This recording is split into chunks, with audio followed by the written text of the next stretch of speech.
Bismillahirrahmanirrahim. Assalamualaikum warahmatullahi wabarakatuh. Sahabat Star dimanapun Anda berada. Kali ini saya lagi di base camp ya. Di kantornya guru saya begitu, di kantornya senior saya JIT Indo Pratama, Pak Rahmat Santoso. Ya, assalamualaikum. Waalaikumsalam. Senang sekali di sela-sela kesibukan beliau yang luar biasa padat, saya dikasih izin untuk sharing-sharing dengan beliau. Sahabat sekalian, JIT Indo Pratama, sebuah nama besar yang pasti teman-teman sudah sering melihat di sepanjang jalan, terutama di Malang dan di beberapa kota di Indonesia. Sosok yang membesarkan adalah beliau yang di samping saya ini. Kalau saya dengar dari istri saya, kebetulan dekat istri saya dengan keluarga beliau. Jadi dulunya beliau menjalani dengan proses yang ya tukang sablon gitu. Tukang sablon ya. Tukang sablon ya. Sejak SMA atau saya SMA kelas 3. Sejak SMA kelas 3. Ya.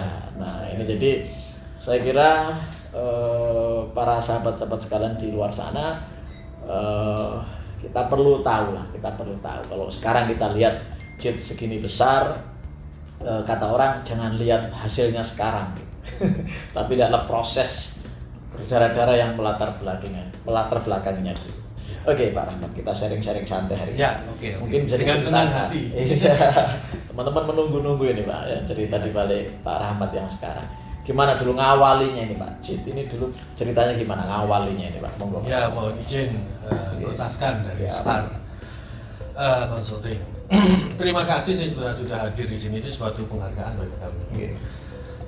Bahkan juga sebuah pengakuan dari coach tadi yang menyampaikan JIT sudah besar. Aduh, saya ini kayak mendengar siraman di embun pagi gitu. Ya, saya sebenarnya belum pernah merasa JIT itu besar.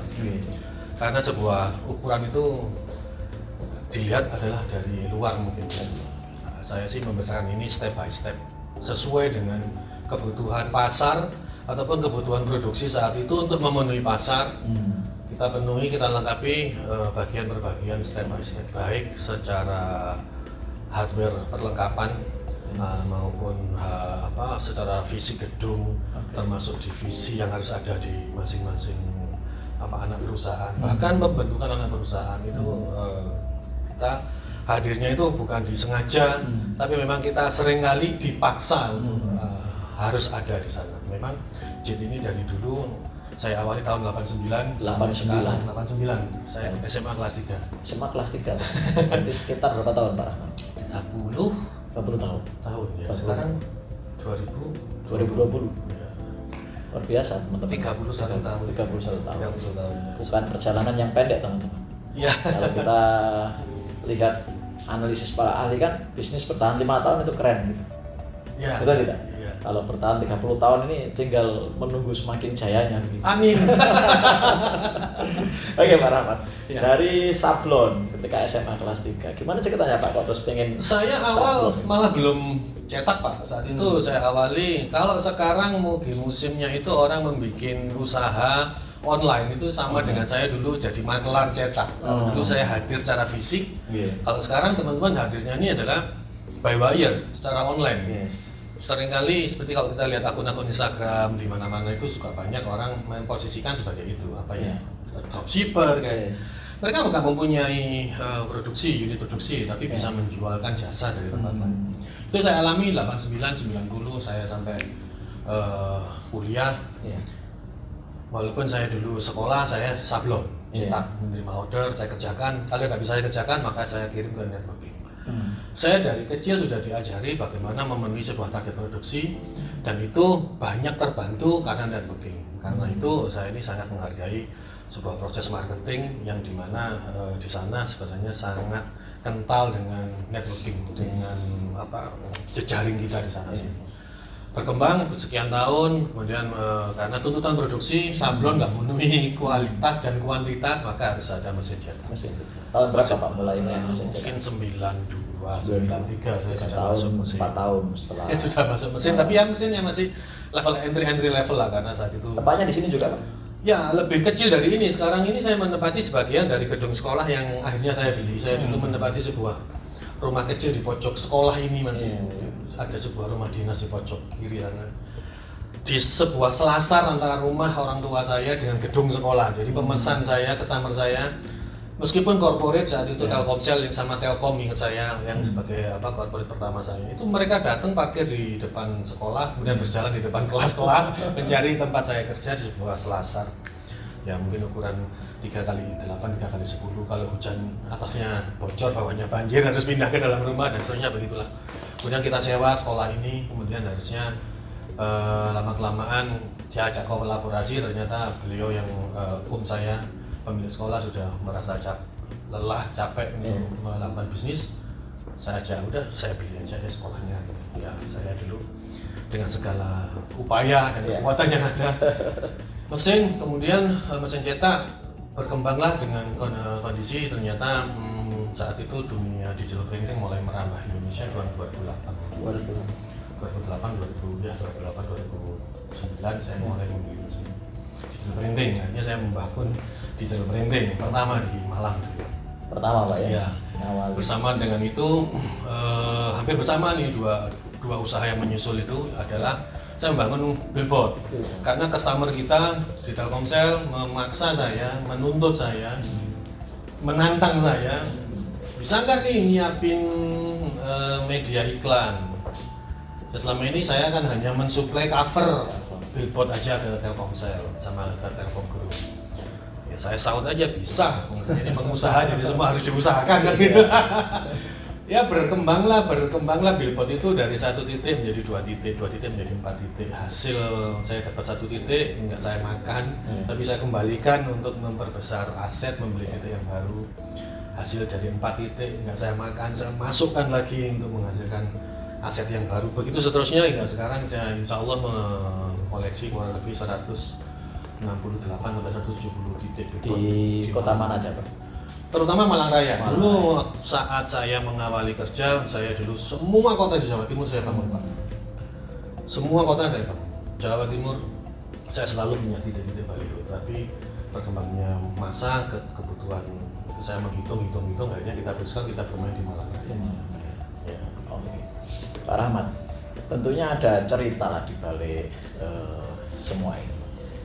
Apa orang tua Pak Rahmat mungkin yang kemudian dulu pernah berwira swasta sehingga nurun begitu, atau karena apa sehingga Pak Rahmat kok kemudian SMA sudah mulai mikir nyari uang, itu apa sebenarnya cerita di balik itu? Sebenarnya begini, mungkin karena DNA-nya adalah pejuang aja mungkin kami ini.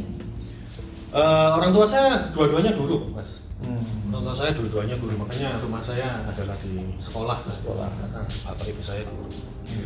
Tetapi kebiasaan bahwasanya kami keluarga besar ini diminta untuk menjadi yang selalu terdepan, terbaik di sekolah agar bisa hidup. Ya. Kenapa begitu ya? Memang kondisinya ya mohon maaf, saya dulu amat sangat di bawah garis kemiskinan. Jadi untuk sekolah itu harus beasiswa. Oke. Kemudian kakak saya yang sudah meningkat besar, dia harus mengatrol adiknya. Nah terus ini bergulir, akhirnya tibalah masa saya SMA. Berapa bersaudara nih Pak? Saya 6. Nah Pak Rahmat nomor 4, jadi kakak saya cewek 3, saya laki 3. Kakak saya di atas ada yang jual jarit, ada yang bikin telur asin, ada yang kemudian kenal dengan teman-teman mereka di percetakan, karena mereka kakak-kakak saya harus selalu mencari duit untuk membayar sekolah mereka, untuk membantu orang tua membayar sekolah adik-adiknya. Itu terjadi terus begitulah terus sampai sekarang. Kami ini harus berjuang. Jadi di JIT ini saya tidak pernah berhenti, akhirnya untuk selalu menantang diri. Ini sudah terlalu lama saya ini diem, itu wah ini harus membuka sesuatu yang baru. Zona nyaman ya? Ya saya harus selalu meninggalkan itu Pak. Saya harus selalu meninggalkan itu karena takut terlena aja. Untuk itulah terus kita ini selalu berkembang. Ya mungkin dari sana akhirnya selalu kelihatan JIT ini kelihatan selalu progres di pasar. Memang saya selalu kalau hadir saya nggak mau nanggung. Kalau saya mau masuk digital printing saat mengawali ya harus yang kelihatan oleh orang Malang dan seterusnya. Begitu saya punya ICO dan sebagainya, saya bikin berbagai macam event dan sebagainya. Ada berapa unit usaha sekarang Pak? Kami ada 5 perusahaan. Yang pertama, yang pasti JITprint ini cetak offset kertas. Jadi kita memproduksi segala macam cetak kertas, termasuk packaging simple.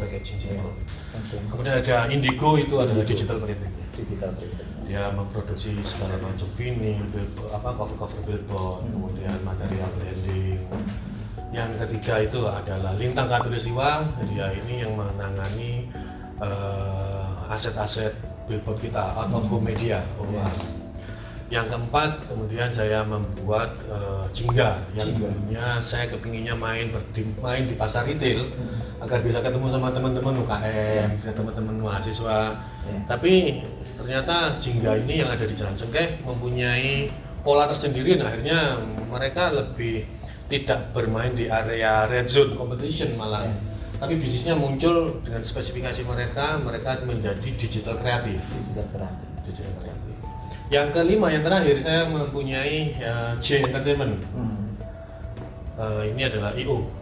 Jadi 5 perusahaan yang kita bangun di bawah holding Jitindo Pratama ini, semuanya walaupun beda-beda bentuk nih, tapi garisnya selalu sama. Yaitu perusahaan yang memproduksi material untuk marketing and communication, Marco. Di EO-nya ini juga untuk dalam rangka marketing. Iya, itu IO punya double job malah. Memproduksi make money sebagai profit center. Tapi dia juga menjadi kadang memposisikan diri sebagai flag carrier kita untuk mengatrol branding position dari grup kita. Jadi istilahnya saling support begitu Pak. Iya, support. Oke. Pak Rahmat, perjalanan bisnis dari nol sampai memiliki 5 unit usaha yang skalanya cukup besar begitu, tentunya ada ini Pak, mungkin istilah orang apa ini, resep-resepnya ini Pak Rahmat.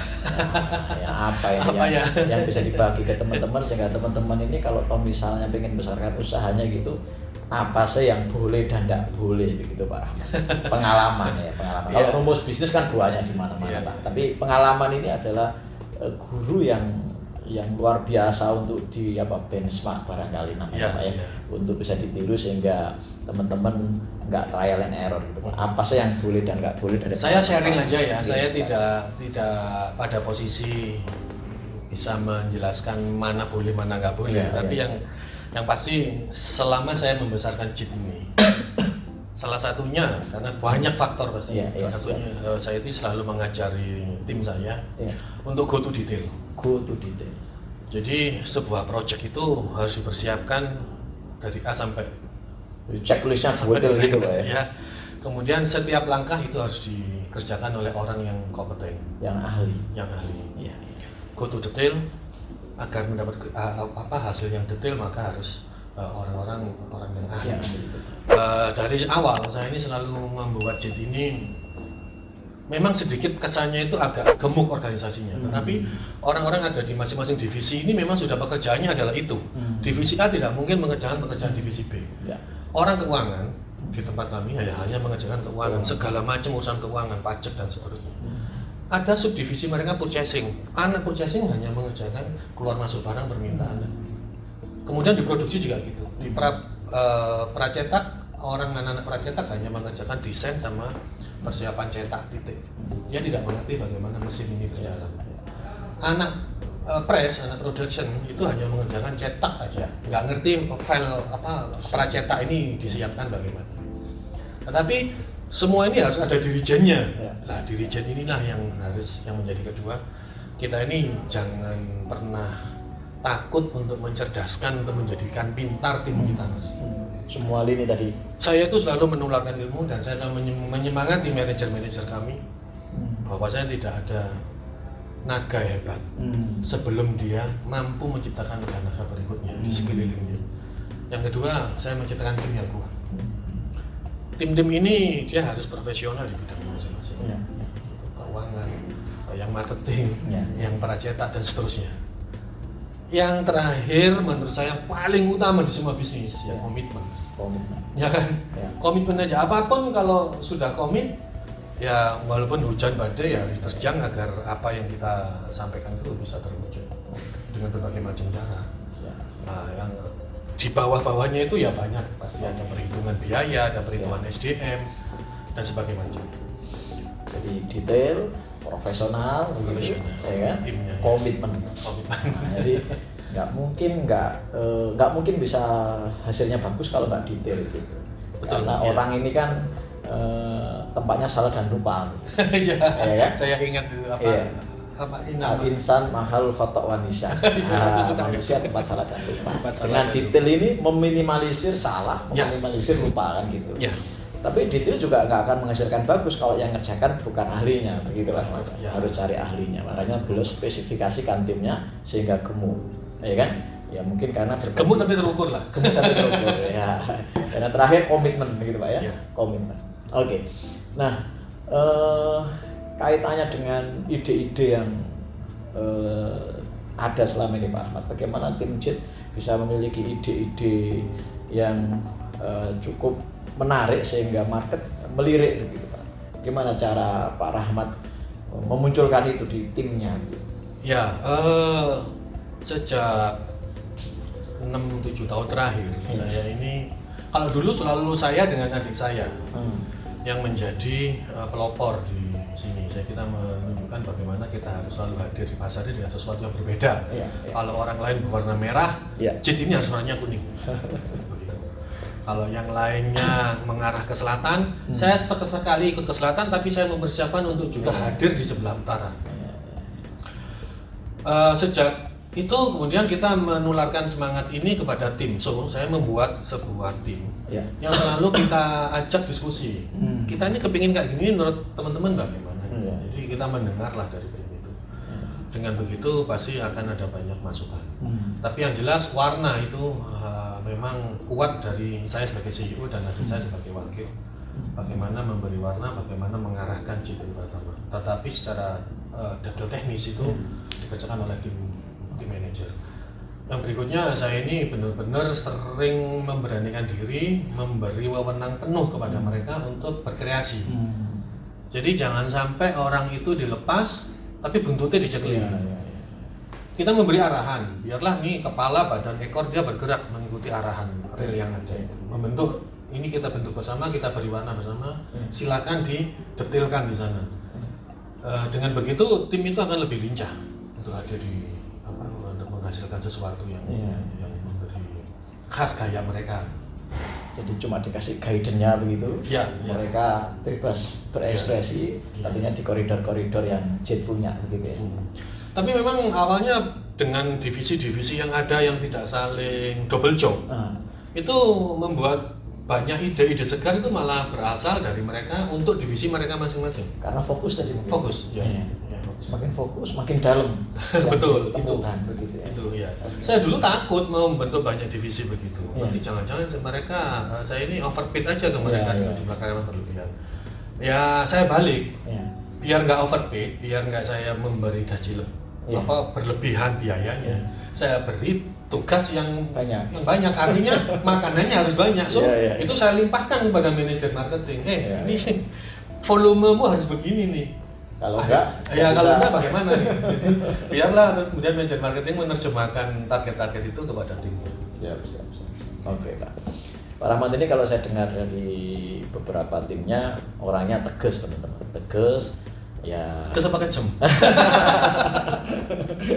Nah mungkin apa standar Pak Rahmat ketika ngangkut sebuah tim Pak? Sehingga kemudian tim itu bisa support. Sekarang berapa total timnya Pak? Kalau sebelum COVID saya sudah gede banget, 196 orang. Tapi kemudian kita sekarang karena kondisi yang shrinking seperti sekarang ini, ya kita mesti berhitung sekitar 110-an lah. Masih banyak juga. Masih 100. Masih 100. Dengan gaji yang masih lumayan berat. Tapi nggak apa-apa, selama pasar itu bisa terwujud, saya pikir beban itu bisa dihitung. Oke, siap. Nah apa nih Pak standar Pak Rahmat menurut seorang tim, sebuah tim? Ya, saya sangat menghargai tim itu yang hidup. Jadi saya sangat membutuhkan orang yang bisa bekerja dengan tim. Yang kedua, saya kepingin tim itu hidup, maka saya ini seneng kalau orang itu mau speak up, mau berkontribusi terhadap perkembangan tim. Kalau orangnya sendiri dawuh, ya ini yang saya susah. Jadi malah kalau pendiam malah nggak nyaman Pak ya? Saya nggak nyaman, tetapi memang semua hal itu harus terukur. Saya nggak suka kalau ada orang yang terlalu banyak menuntut. Nah kalau terlalu, kata-kata terlalu ini kan sudah mesti nggak nyaman kan. Biasanya orang yang talk too much, ini komitmennya rendah. Nah kita ambil secara umum. Cara saya yang pas lah. Ya. Orang itu harus cerdas, support teamwork, berani speak up, kreatif pemikirannya. Tapi jika dia tidak terlalu mempunyai energi yang berlebihan. Saya pernah mempunyai 1, 2, 3, 5 orang yang dia energinya berlebihan. Makanya ini kita bahas di dalam HRD untuk kita tempatkan di posisi yang pas nih, kita geser. Ternyata menjadi lebih bagus. Artinya memang the man behind the gun itu orang yang memegang senjata itu kalau dia senjatanya pas dengan kapasitas kemampuan menembaknya dia ini akan bisa apakah dia menjadi senjata di depan membawa badir atau menjadi sniper di belakang atau tukang bom tenaga armet lah gitu. Sebagaimana pemain bola kalau striker taruh di belakang malah nggak bisa. Jadi Ronaldo tuh kalau di back mungkin malah bingung dia. Sekarang memang saya sempat mencari mendapat PR besar mencari seorang dirijen pengganti setelah saya. Ataupun setelah dirijen saya ini saya pindahkan ke adik saya ini wakil direktur ini juga harus mempunyai dirijen pengganti yang ngatur irama alat musik yang macam-macam ada di sini. Mulai pengen istirahat ini Pak Rahmat sepertinya. Saya kepingin mendewasakan tim. Bagaimana manajemen kami ini, organisasi ini bisa berkembang. Dia autopilot, dipimpin oleh orang yang profesional, dia bisa mempunyai alat ukur yang pasti, alat kontrol yang sudah pasti untuk menjalankan sebuah tim. So, orang datang ke JIT itu tidak mencari rahmat. Dan ini yang kenapa saya 4-5 tahun terakhir saya jarang sekali hadir setiap hari di kantor enggak. Tapi saya ada di luar sana, saya membantu networking, saya membantu segala macam kegiatan yang pastinya itu akan saya arahkan menarik untuk engage ke JIT Indo Pratama. Begitu sekilas bagaimana Pak Rahmat merekrut tim, kemudian memilih tim sehingga bisa support terhadap perkembangan JIT. Jadi saya tertarik ketika Pak Rahmat menyebut tentang pertama kali dapat titik, uangnya kemudian dipakai untuk buat titik lagi. Kalau boleh sedikit bocoran nih Pak, cara membagi alokasi keuangan ini berapa persen untuk marketing, berapa persen untuk pengembangan tim. Ada nggak angka-angka yang bisa dimunculkan secara persentase begitu Pak, sehingga bisnis ini terus tumbuh gitu Pak? Ya, yang pasti memang bahwasanya kita di awal-awal membangun usaha pastilah tidak mungkin kita ini menggantungkan terlalu banyak, makan uang yang masih harus kita tumpuk untuk memperbesar putaran. Di saat-saat awal ya kita masih banyak umut inten menahan. Kalau kita di pondok itu kan diajari ngempet kan itu ya, ilmu kita ya. Kemudian setelah ini berkembang, maka memang di sisi yang lain ada hal kaki kedua, kaki ketiga yang sedikit bertentangan dengan ilmu ngempet. Saya tidak pernah ngempet untuk berbagi. Kalimat ngempet untuk berbagi ini adalah pada kaki yang berikutnya juga saya tidak pernah terlalu berhemat untuk menambah mesin-mesin produksi. Mesin produksi ini pun kakinya juga berkembang lagi. Satu SDM, yang kedua adalah mesin pendukung produksi, mesin cetak, mesin finishing, mesin macam-macam. Uang yang masuk ini harus kita kembalikan kepada perusahaan untuk mempermudah sebuah perusahaan ini membeli leverage, menemukan alat ungkit. Alat ungkit itu termasuk SDM. SDM ini adalah sebuah, bagi saya sekarang sangat merasa banget bagaimana kualitas SDM yang bagus itu bisa membantu sebuah organisasi sudah gede ini berjalan dengan lancar. Kalau organisasinya udah gede, orangnya nggak bagus, menjadi ribet gitu. Mesin produksi juga begitu. Kembali ke pertanyaan awal, bagaimana saya membagi? Yang saya kerjakan itu saya sebenarnya tidak membagi biaya ke masing-masing divisi atau departemen yang ada. Keuangan biayanya berapa ya? Enggak gitu. Saya melihat kebutuhan aja di sana. Dengan 4 orang mengerjakan 5 perusahaan semaput kan ada. Kalau semaput ya kita mesti tambah. Jadi nggak ada anggaran yang pasti harus berapa dalam tahun ini mengembangkan itu. Yang ada adalah anggaran. Setelah kita meeting tahunan, kita ketemu format laba masing-masing anak perusahaan. Kemudian kita melihat ke depan itu kans untuk pengembangan usaha itu ada di anak perusahaannya mana. Kita mengalokasikan biaya modal. Oke, yang si A ini kayaknya mesti kita dorong mesinnya. Yang si B kita turunin karena tahun kemarin udah fokus ke dia. Yang C ini following mengikuti seperti apa. Ya itu yang terjadi. Jadi anggaran itu kita ngitungnya per anak perusahaan. Saya tidak pernah risau dengan sebuah project yang merugi, walaupun sebenarnya itu nggak boleh ya. Harus dikurangi sebanyak mungkin, kalau bisa nol kan kerugian. Tetapi kadang perusahaan itu kan tidak bisa selalu seperti itu, Pak. Ada event organizer saya yang tahun kemarin merugi banyak, hampir 600 juta. Saya nggak pusing. Tapi saya tetap selalu berkreasi aja, tetap ayo kita bikin. Karena ini bisa dinolkan oleh perusahaan yang lain. Tapi kerugian ini harus ada sesuatu yang membawa dia menjadi nilai tambah di saat itu. Begitulah. Jadi kita cari nilai positif dari sebuah kegiatan negatif ada. Jadi tidak selalu dinilai dari uang gitu. Iya, betul. Ada intangible asset yang lain. Saya tadi mencari kalimat itu nggak ketemu. Intangible asset. Teman-teman sekalian, perusahaan yang besar tidak mungkin terjadi kalau manajemen keuangannya nggak bagus.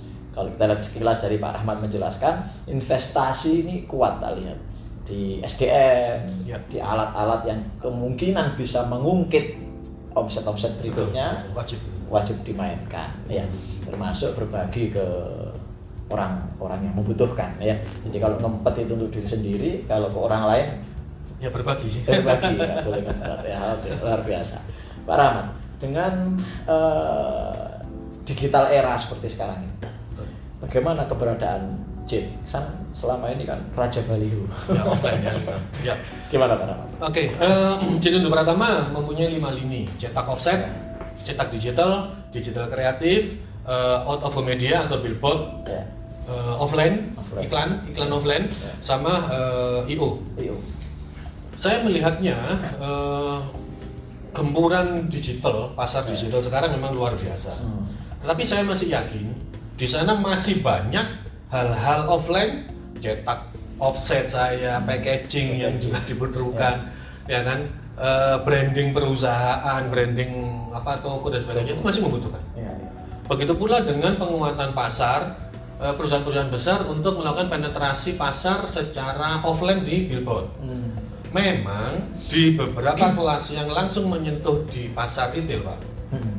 Misalkan kelas UKM ataupun kelas perusahaan di level kota, mereka ini banyak terjadi turnover. Saya nggak dapat lagi sewa billboard dari mereka-mereka yang pemain lokal.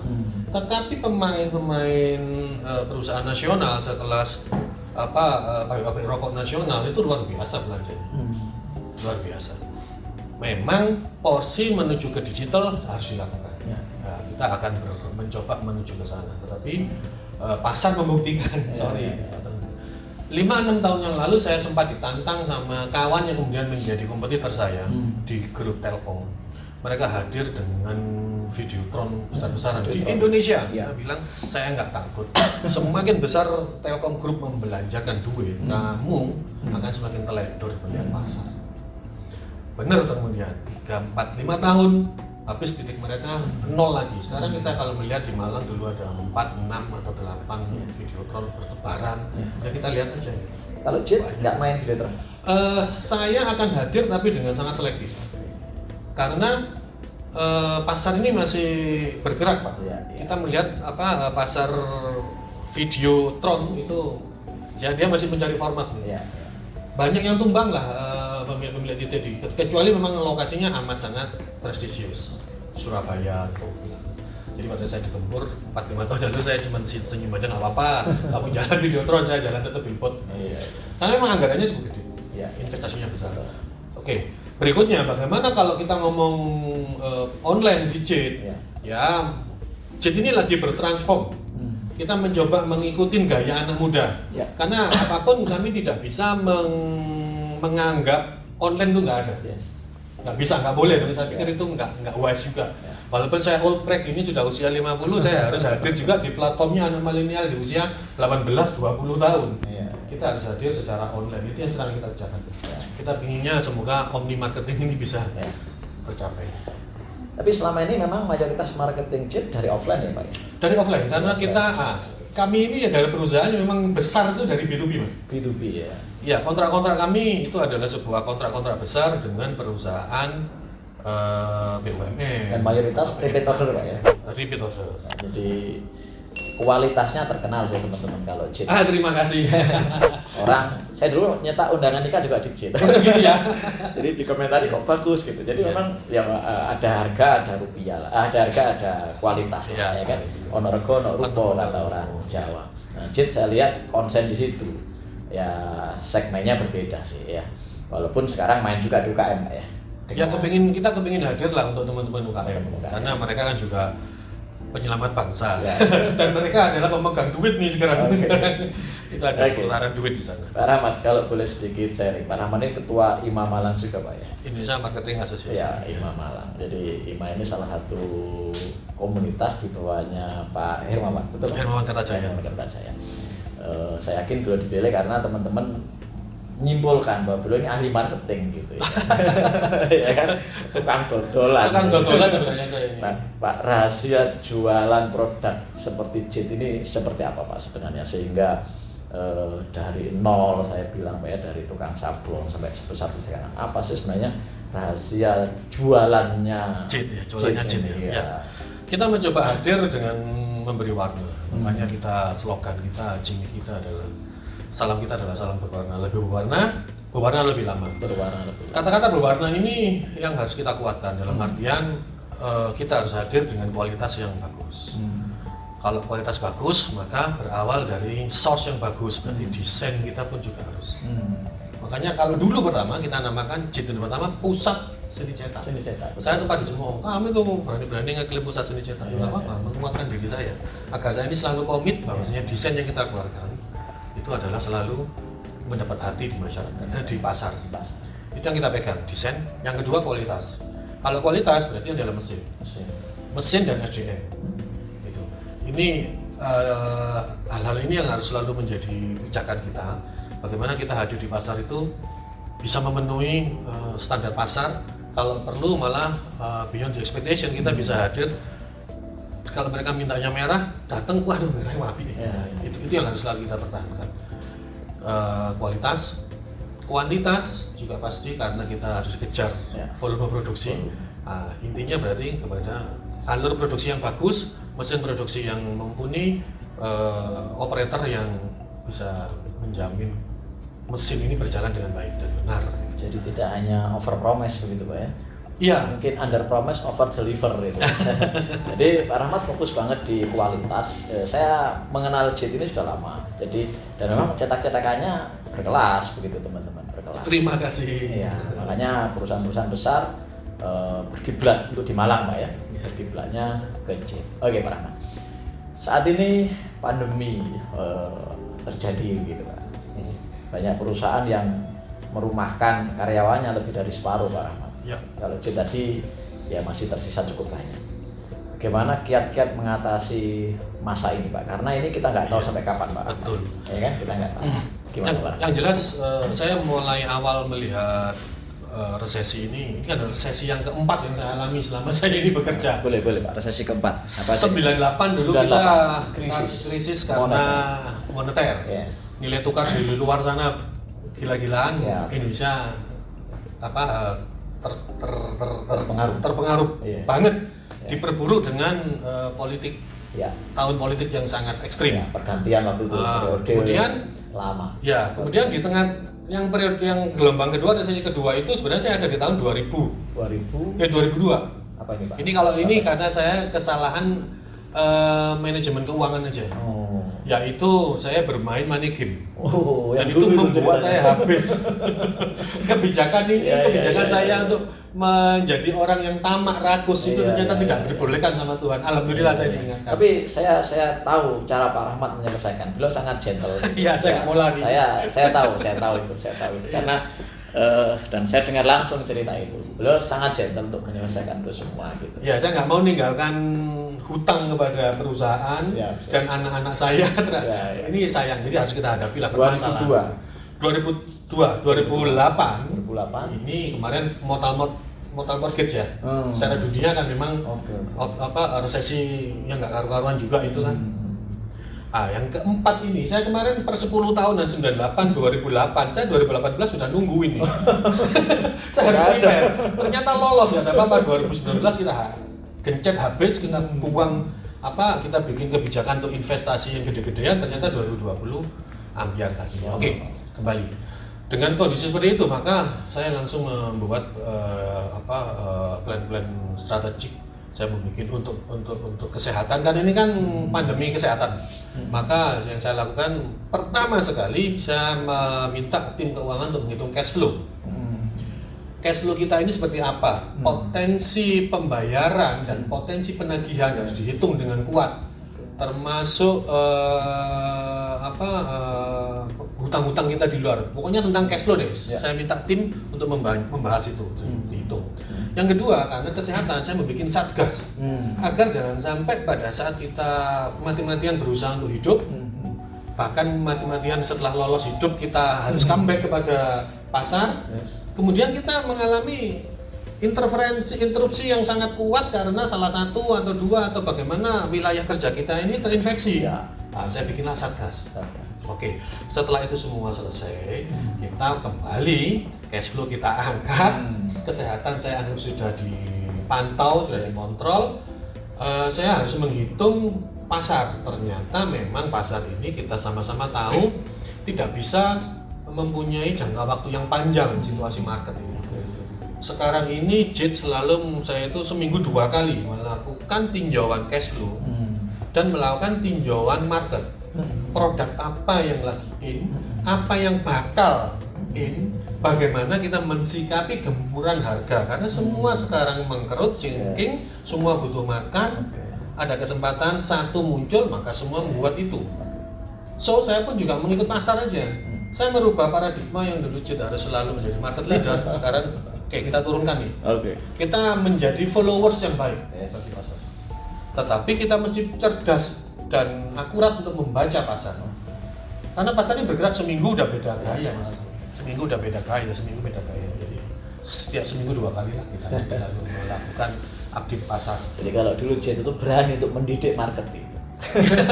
Hari ini karena kondisi mencoba berselancar di tengah badai gitu. Memang dalam bisnis ada dua, teman-teman, ada produk oriented, ada market oriented. Pemain-pemain aman rata-rata market oriented, Pak. Gitu ya. Iya, pemain-pemain aman rata-rata begitu, market butuh apa dia segera bermain di situ, hadir di situ. Tidak harus menjadi leader, tidak harus menjadi pertama, tapi follower pun oke lah gitu. Karena saat seperti ini kalau kita memaksakan diri harus kepingin memenuhi nafsu kita, emosi kita menjadi market leader, capek sendiri. Seminggu sekali kita harus berubah. Jadi tapi nggak ada salahnya sih kalau menemukan sebuah produk terus kita bisa menggenjot itu menjadi. Kan katanya selalu ada yang mendapat berkah di saat bencana. Gitu. Tadi ada Mas Yusri, ada Mas Yusron. Nanti ini nama Yusri Yusron. Gitu. Jadi blessing in disguise. Karunia Allah lah yang menjalankan orang di saat-saat krisis begini, dia dapat karunia kan begitu. Bisnis-bisnis yang awalnya mungkin biasa karena memang zamannya, kondisinya menjadi ramai gitu ya. Oke, JIT Indo Pratama. Mas Rahmat masih melekat erat di sana, jadi kalau beliau pengen menduplikasi ini PR berat ini sepertinya. Nah, sekarang begitu banyak tokoh-tokoh muda yang luar biasa. Saya sendiri angkat topi dan kadang tuh saya terengah-engah kalau melihat mereka. Bisa ya mereka seperti itu ya. Saya ini mengukir perusahaan 32 tahun nih. Ya, it's about journey. Journey-nya, storytelling-nya JIT ini 32 tahun. Hanya dengan anak-anak yang muda zaman sekarang 4 bulan sudah bisa menjadi luar biasa ini ya. Hikmahnya anak sekarang kan begitu, Pak Rahmat, mencontoh yang seniornya kan begitu.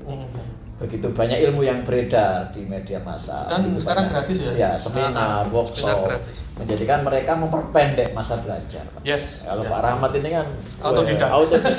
Dulu mungkin nggak sebanyak sekarang seminar. Sekarang pejuang. Itu ya. Saya ini tipe pejuang. Dulu banyak orang pelit, Pak, berbagi ilmu. Karena begitu dibagi jadi kompetitor. Itu juga salah satu yang saya rubah di JIT. Kalau kakek-kakek kita, orang tua kita dulu di tempat lain, mereka orang masuk ke tempat produksi itu nggak boleh. Kalau di JIT enggak, mulai awal saya selalu open. Karena saya juga mempunyai gaya, saya ini harus open mind. Saya juga harus banyak menerima masukan, saya juga harus memberi kepada mereka. JIT ini asalkan melalui prosedur yang benar, kita sering menerima tamu untuk kita ajak untuk touring produksi ke ruang-ruang produksi. Saya juga sering menerima anak-anak PKL untuk belajar bersama di sini. Jadi nggak terus ditutup, nggak lah sudah bukan masanya, bukan masanya. Kita masanya berbagi. Rezeki bisnis bisa ditiru, rezeki belum tentu kan. Ya, betul Pak Rahmat. Betul. Dan eksekusinya beda, iya. tangannya beda. Dan itu menjadi legacy tersendiri buat JIT suatu saat ketika kemudian mereka besar menjadi legacy tersendiri, Amin. ya kan. Nah, rezeki gak akan ketukar lah, kita yakin. Gitu ya, siap. Kan? Yang ketukar hanya sandal. Oke, Pak Rahmat, perjalanan panjang 30 tahun pasti kemudian memunculkan evaluasi-evaluasi lah. Evaluasi yang kemudian harapannya tidak dikerjakan oleh generasi-generasi penerus, Pak. Boleh di-sharing 1-2 hal apa-apa yang tidak boleh, Pak, supaya bisnis itu terus bertumbuh begitu, Pak. Apa yang nggak boleh dikerjakan? Yang jelas kita nggak boleh terlalu selfish lah, nggak boleh terlalu selfish itu, egois. Kita nggak berbagi. Saya bilang tadi sudah bukan masanya. Ternyata kita bisa membesar dengan networking. Itu yang saya lihat sekarang. Anak zaman sekarang ketemu tiba-tiba orang di sebuah kafe, ngopi murah, omongan sedikit, diseriusi jadi bisnis. Saya pikir tren ini sangat menarik, dan itu yang juga harus kita kerjakan. Maksudnya kita sudah bukan waktunya lagi kita ini selfish, ingin memperkaya diri sendiri. Akan capek kok. Yang ada adalah kita berkembang bersama. Ya, kita berkembang bersama yang pertama. Yang kedua, networking tetap adalah salah satu kekuatan dari bisnis. So, ya mari kita ini bernetworking apapun. Itu yang saya lihat sekarang juga. Pak Rahmat, komunitasnya saya lihat banyak sekali. Ya, saya senang. Saya punya slogan, hashtag saya salah satu di hashtag yang sering saya munculkan di Instagram saya adalah sahabat adalah aliansi terbesar saya. Saya dari dulu suka. Saya ini orang yang kolektif gitu. Saya itu kemana-mana sama teman. Saya ada di off-road, saya ada di Indonesia Marketing, saya ada di Asosiasi Advertising Malang Raya, saya ada di TDA sama teman-teman. Ya, tua muda saya kumpulin, Mas, mereka guru-guru saya. Memang bisnis itu kan trust, Pak Rahmat. Begitu kita berkomunitas, lahirlah trust kan gitu. Dari trust itulah kemudian transaksi terjadi kan begitu. Ya, pengalamannya begitu sih.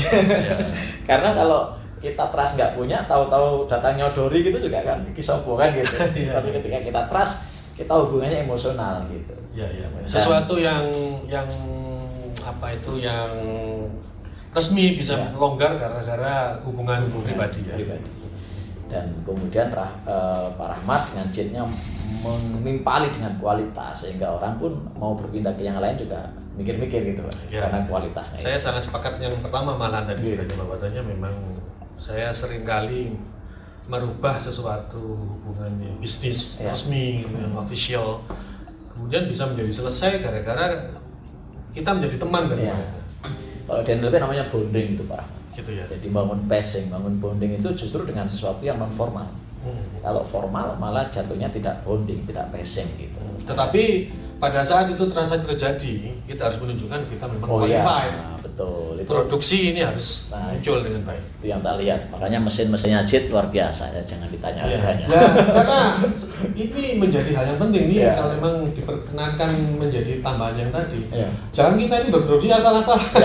Ya nanti orang kecewa selesai sekali gitu. Makanya itu yang kami lihat teman-teman dari JIT. Jadi mencari order itu gampang, tapi mempertahankan itu untuk membuat mereka reorder. Nah itu repeat order itu yang gampang. Adalah tantangan. Siap. Kalau mereka udah balik lagi masuk, itu adalah sebuah kebanggaan. Siap.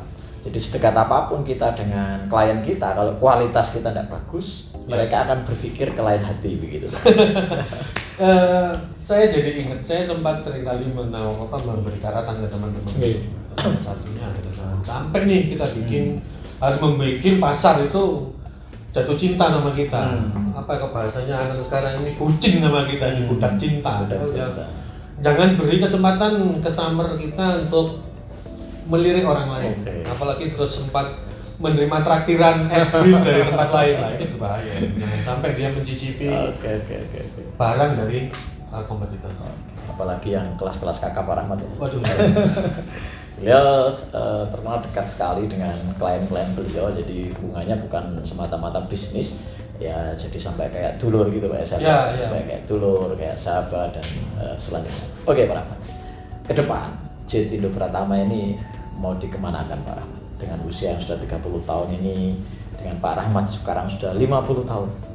50 pas atau 50? Pas 50. Luar biasa teman-teman ya. 50 pencapaiannya seperti sekarang dari modal nol loh teman-teman. Kita layak belajar lah sama beliau. Kapan-kapan kita akan ulik-ulik lebih dalam lagi. Terus sekarang kita coba tanya dulu Pak Rahmat ini. Apa nih Pak planning JET ke depan ini Pak dengan usia yang 30? Ya, kami kepingin lebih spesifik lagi hadir di pasar. Kalaupun harus mempunyai banyak anak perusahaan, ya bagaimana anak perusahaan ini bisa menjadi profesional di bidangnya masing-masing. So, itu yang sekarang menjadi target kita ke depan. Kita akan ingin menambahkan orang-orang yang lebih profesional di departemen-departemen kita. Baik di produksi, baik di back office, di marketing. Kemudian ya kita pinginlah JET ini bisa menjadi kebanggaan Kota Malang. Kebanggaan Kota Malang. Ya.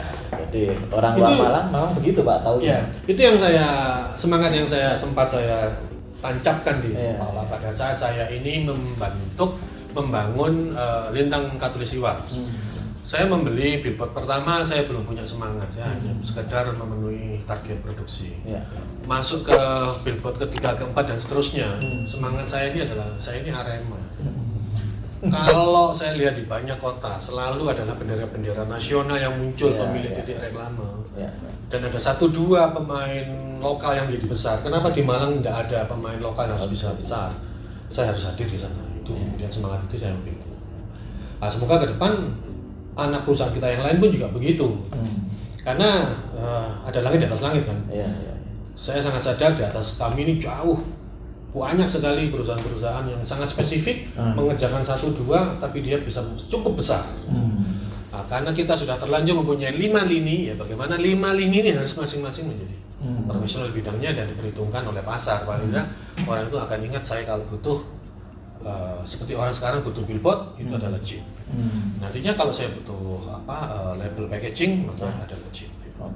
Kalau saya butuh membuat pagelaran musik festival berarti adalah JET. Kalau saya butuh kreatif digital printing berarti adalah Jingga. Nah, kurang lebih seperti itu. Menjadi raja di bidangnya masing-masing. Saya nggak kepingin menjadi raja, tapi saya lebih senang kalau kami ini expert di bidang kita. Expert.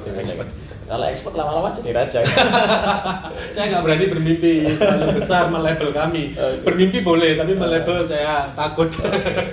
Think big and go to be big, betul. Tapi kalau saya melabel saya belum berani, Bos.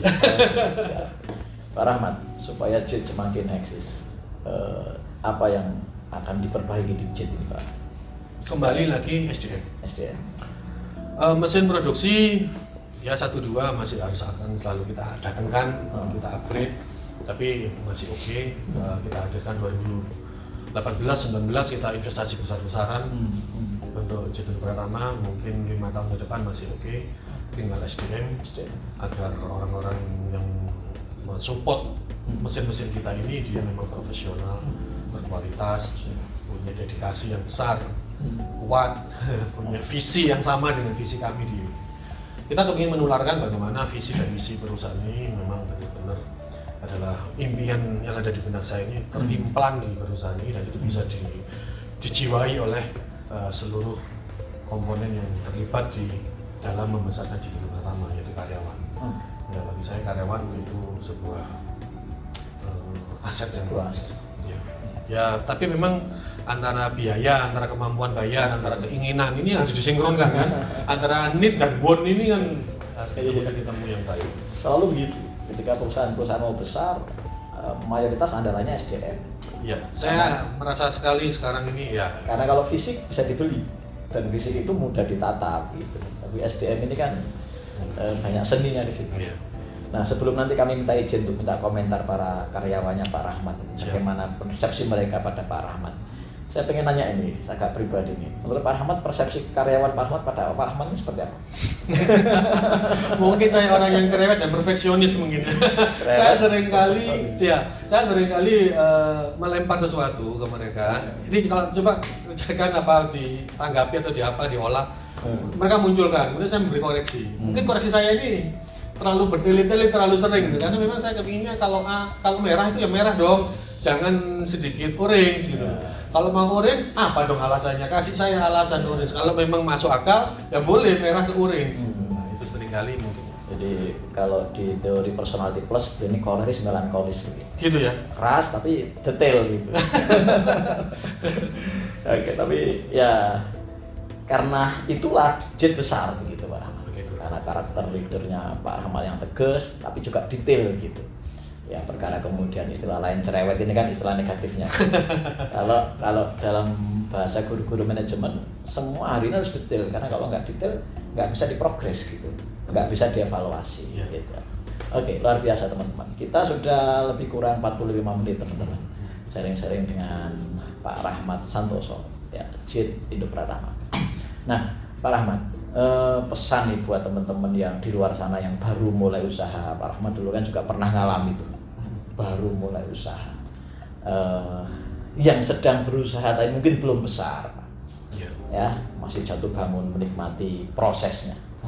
Apa nih Pak pesan Pak Rahmat buat teman-teman di luar sana? Jangan pernah lelah. Jangan pernah lelah. Karena hidup itu adalah jadi puitis. Hidup itu adalah perjuangan, saya pikir itu.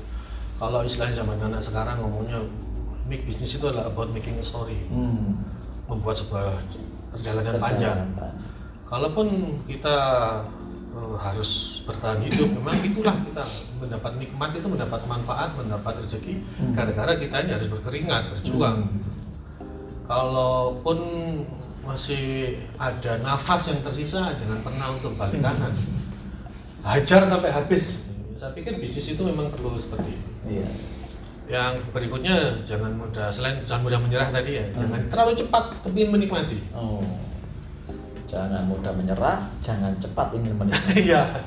Kita turunkan kualitas rasa nyaman, rasa puas, rasa apa itu ya, diturunkan dulu. Jadi baru sukses sudah ganti mobil. Jadilah iya. Kalau memang masih kuatnya Avanza ya Avanza lah. Saya pikir jangan terlalu maksa. Iya. Jadilah orang yang terakhir bertepuk tangan, saya pikir. Itu sering kali saya sampaikan. Orang lain boleh bertepuk tangan, customer harus bertepuk tangan pertama. Iya. Dengan cara ya kita harus berjuang keras dengan mesin, dengan kekuatan, dengan kemampuan. Kemudian kita terakhir aja tepuk tangan. Kita terima duit, dan mereka balik lagi order lagi kita tepuk tangan. Di berbuka itu mesti di akhir Pak. Oh iya, betul ini. Jangan berbuka di tengah jalan. Dibalik sekarang ngomongannya. Sebelum berbuka harus ada berpuasa. Ya, ini harus dikerjakan. Bisnis itu kayak orang ibadah, Mas. Ada pekerjaan fisiknya, ya kan? Ada pekerjaan batinnya. Kan gitu. Tetapi juga ada ritual yang tidak bisa ditinggalkan. Urutannya harus detail. Ya kan? Terakhir barulah hakikat.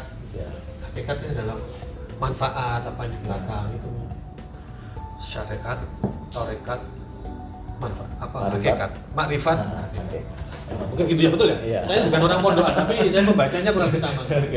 Nah, Pak Rahmat, jadi lagi-lagi Jet Indo Pratama ini kan fokus ya, mulai awal cetakan sampai sekarang. Ya, saya tidak pernah berganti bisnis. Nah, ini ceritanya gimana? Padahal di tengah jalan kan banyak godaan Pak. Mungkin sekali dulu godaan money game itu ya. Sekali. Saya tipe orang yang konvensional mungkin. Dan saya ini orang yang setia. Kalau saya udah yang ini saya tekunin. Kenapa? Bagi saya one bullet, one life. Satu peluru, satu nyawa. Nggak bisa saya ini membuang peluru terlalu membombardir semua, kemudian saya pilih dari 1000, saya ambil 100, kemudian kita koleksi menjadi 2, nggak bisa. Satu pekerjaan yang kita kerjakan ini harus perfect, harus selesai, dan kita pelajari apa bisa. Biaya belajarnya luar biasa. Kalau saya gara-gara sesuatu, saya kemudian preset jatuh, terus apakah harus membuat kaki saya yang lecet itu membuat saya harus tidak mengayuh sepeda lagi? Apa? Ya kan? Kan nggak salah kalau saya jatuh, saya perbaiki sepeda saya obati sakit saya, kemudian saya berlatih mengayuh lagi, tapi saya hindari penyebab jatuhnya. Kemudian saya bisa menjadi pembalap. Kan gitu, Pak. Oke. Ya, itu. Jadi itu yang membuat saya ini kalau sudah jatuh ya kita ulang lagi lah agar tidak jatuh. Harus berhasil. Harus berhasil. Di luar sana ada dua aliran memang Pak bisnis itu. Ada yang diversifikasi, Ya. punya unit bisnis di luar core kompeten. Ada Nggak yang salah, fokus betul. Nggak Nah, salah. Pak Ahmad ini milih yang mana ini kira-kira? Saya kok lebih cenderung yang terakhir ya. Yang terakhir. Saya membangun anak perusahaan. Itu pun hanyalah membesarkan sebuah unit usaha yang terus kemudian saya lihat potensinya besar, harus difokuskan agar menjadi ahli expert di situ. Yeah. Tapi saya tidak terus membangun perumahan. Atau paling gampang saya bilang diajak anak-anak, kamu makan kertas kan banyak sama tinta. Yeah. Buka toko aja. Ya. Loh, kenapa kamu nawarin kayak gitu? Nggak sekalian aja nawarin saya buka pabrik kertas. Saya naikkan lagi, kenapa kamu nggak nawarin saya lebih lagi dari buka pabrik kertas? Ajak saya bangun perkebunan pulp di Riau sana. Siap. Saya ini tukang cetak, kalau saya harus memikirkan perkebunan pulp di Riau, saya nggak ada tukang cetak nih. Siap. Ya mungkin level saya masih di situ. Ya. Kalau mungkin levelnya konglomerat yang bisa deliver tugas kepada tim yang lebih besar, lebih profesional, dia pasti akan bisa membantu. Suatu saat mungkin, bisa saja sih seperti. Tapi masih inline lah. Masih inline. Hulu hilir. Oh ya. Tidak kemudian jet punya jet properti, tidak begitu ya. Sempat saya berpikir seperti itu. Apapun ada, itulah ya hanya untuk selingan bukan sebagai. Oh ya, kalau investasi lain cerita. Ya, Pak. Tapi yang kita bahas adalah menekuni, membentuk unit usaha. Memang ada dua aliran dan kita memang betul kata Pak Rahmat, kita nggak saling menyalahkan. Nggak ada yang salah kok. Beliau fokus banget 30 tahun teman-teman. Yang salah itu yang nggak berani sama sekali. Yang salah. Iya, artinya begini, beliau pegang uang lah untuk mau diversifikasi, saya yakin punya begitu ya kan. Tapi itu belum nggak lakukan gitu. Ini nggak gampang Pak Rahmat. Banyak orang yang begitu punya uang, dia pikirannya diversifikasi. Gitu. Tapi JET ini termasuk yang fokus teman-teman. Lagi-lagi kita nggak bahas salah benar ya, tapi inilah pilihan Pak Rahmat. Karena saya sudah menyibukkan diri, seperti saya membuat sibuknya 190 karyawan saya dulu atau sekarang 110-120 orang ini saya sibukkan di bidangnya masing-masing. Perusahaan juga begitu. Saya punya 5 anak perusahaan. Saya harus sibuk dengan anak perusahaan segini. Ini harus expert, dapat job, banyak job sehingga kita menjadi sibuk di situ. Biar kita nggak tergoda untuk berpindah ke lain hati. Nantinya mungkin bisa saja sih. Kalau saya menemukan tim yang kuat, itu bisa saja. Ini sampai sekarang ya, kita bahas sampai sekarang 30 tahun usia JET. Itu pertama, fokus banget di bidang cetak, advertising yang masih kaitannya produksi hal-hal yang berhubungan dengan markom. Oke, marketing komunikasi. Oke, Pak Rahmat. Lahirnya dunia digital, lahirnya anak-anak baru yang penuh dengan ide-ide kreatif, dengan kualitas yang luar biasa. Oke, gimana JET menyikapi ini? Merangkulnya kah atau seperti apa yang akan coba JET lakukan? Saya ingin mengcombine dari tipe-tipe saya sampaikan, kita ingin hadir secara omni marketing. Jadi marketing online dan offline harus ada di sini. Sehingga saya melihatnya online itu adalah sebuah channel baru di dalam membentuk sebuah kanal marketing. Kalau produksi saya di sini sudah berbasis yang terlalu sangat old school, ini nggak saya pegang. Sablon enggak, letter press enggak. Misalnya cetak offset pun harus yang berbau digital nih. Digital offset maupun cetak offset, sheet offset, mesin cetak 4 warna kita, tapi yang zaman sekarang yang bisa dikendalikan oleh komputer, walaupun pekerjaan offline-nya di sana banyak. Secara marketing kita juga hadir secara online dan offline. Saya lagi bermimpi sebagian besar dari karyawan saya nanti setelah pandemi itu adalah anak-anak muda zaman sekarang yang datang ke kantor tempat saya ini pakai sepatu boot, pakai celana pendek, celana jeans, rambutnya gimbal-gimbal, rambutnya berwarna-warni, tidak apa-apa. Tapi mereka punya daya dobrak yang luar biasa. Mereka punya daya juang yang luar biasa. Mereka punya ide yang luar biasa. Mereka punya eager untuk membesar bersama secara luar biasa. Tapi tim yang lama bisa yang ikuti perkembangan kondisi. Kita combine lah pasti Pak. Kita combine. Di sini di tempat kami ini yang untuk yang old school memang sudah beberapa sudah mulai masa pensiun. Kita awali dengan dari itu, maka yang baru ini jangan nanggung nih ngambilnya sekalian aja ya.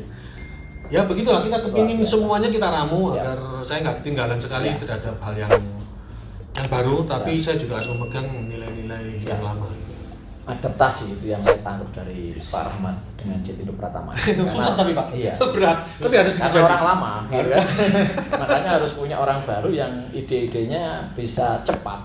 Ya. Ya, karena kalau saya amati ada beberapa bisnis seperti yang Jit punya kesulitan hari ini bergerak begitu karena kurang adaptif kalau bahasa saya. Ya. Entah adaptif di mesinnya, entah adaptif di timnya, entah adaptif di ide-idenya karena masyarakat ini kan punya style tersendiri Ya. yang kadang kita nggak bisa mendiktenya. Betul, Pak. Sekuat apapun Sepakat. uang yang kita punya begitu. Kadang mereka punya style tersendiri dan di sini saya lihat Jit walaupun berat karena orang lama kan mencoba untuk sambil ngopi ya, sambil ngopi ya. Oh, silakan Pak, mengikuti. Ini yang luar biasa ya. Sahabat sekalian, semoga teman-teman sekarang dapat hikmah. Saya yakin dapat hikmah yang banyak sekali dari sosok Pak Rahmat dengan Jit Indo Pratama yang sudah 30 tahun ini. Pak Rahmat, sebelum kita akhiri, mungkin closing statement, kalimat penutup untuk teman-teman di luar sana supaya kemudian bisnisnya juga bisa sebesar Jit, bahkan semoga bisa lebih besar begitu. Apa ini Pak yang ingin disampaikan buat teman-teman yang menyaksikan? Selalu bergerak. Selalu bergerak. Kita wajib untuk selalu berkreasi. Kita datang ke kantor itu ke tempat kerja itu bukan untuk bekerja, Oke. tapi untuk berkarya. Berkarya. So selalu bergerak itu lebih penting. Boleh kita ini menambah ilmu dari sana sini, ikut seminar sana sini, bagus, Oke. wajib karena memang zamannya sudah seperti itu. Oke. Jangan start dari nol. Siap. Tetapi yang lebih penting adalah aktivasinya, diwujudkan. Siap. Kalau banyak ilmu tok namanya materialistik. Banyak mengumpulkan materi namanya. Gitu ya. Oke, mungkin seperti itu ya. Kita berkembang bersama, networking selalu dijaga. Siap. Terima kasih. Jadi kekuatan Pak Rahmat ini action teman-teman. Memang beliau nggak bisa diem, ya kan? Networkingnya luas, actionnya kuat. Ilmu biasanya ngikuti Pak Rahmat ya. Kalau kita bergerak terus montok kan pasti cari ilmu ya. Cari ilmu. Nah, tapi kalau ilmunya dulu kadang bingung actionnya kadang. Iya. Teman-teman sekalian luar biasa, Pak Rahmat sekarang pun rajin belajar, beliau mengikuti Zoom yang ada walaupun beliau lebih banyak actionnya saya lihat. Sempat puasa Zoom Pak ya, memilih action karena kalau Zoom terus malah nggak ada income gitu.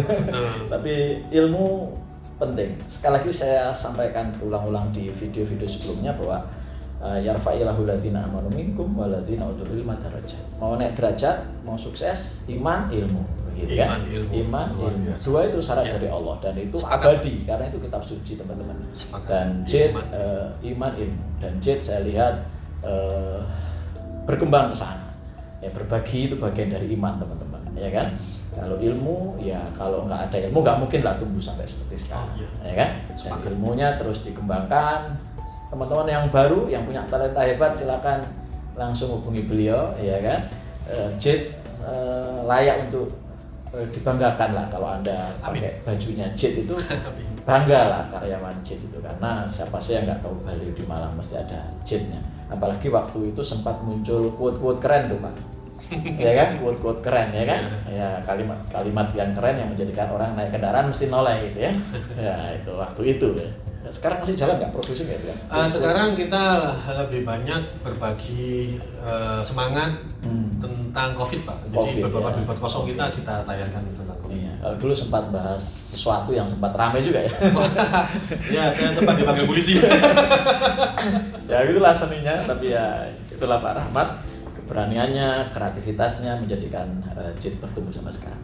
Baik Pak Rahmat, makasih banyak atas waktunya. Terima kasih Star Consulting selalu menyemangati banyak orang.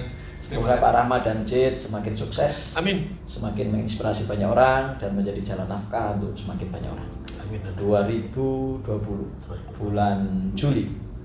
Sekarang Juli teman-teman, saya doakan tahun ini target-target Jit tercapai. Amin. Apapun keadaan yang terjadi. Impian tidak boleh diubah, jalanlah yang boleh diubah. Luar biasa. Luar biasa. Sekian, terima kasih. Salam Star Pak Rahmat. Assalamualaikum warahmatullahi wabarakatuh. Aku sendiri juga banyak ilmu hari ini. Banyak ilmu.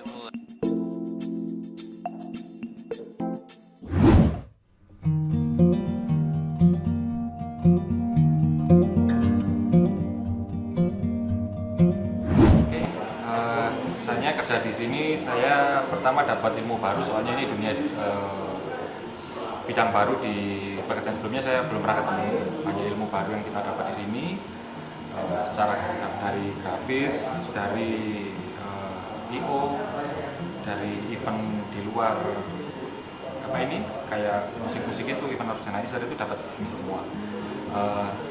Dan di sini dapat juga kita berkenalan dengan relasi-relasi yang lebih luas, karena kita kan bergerak juga di banyak hal, jadi kita lebih luas untuk menjalin relasinya.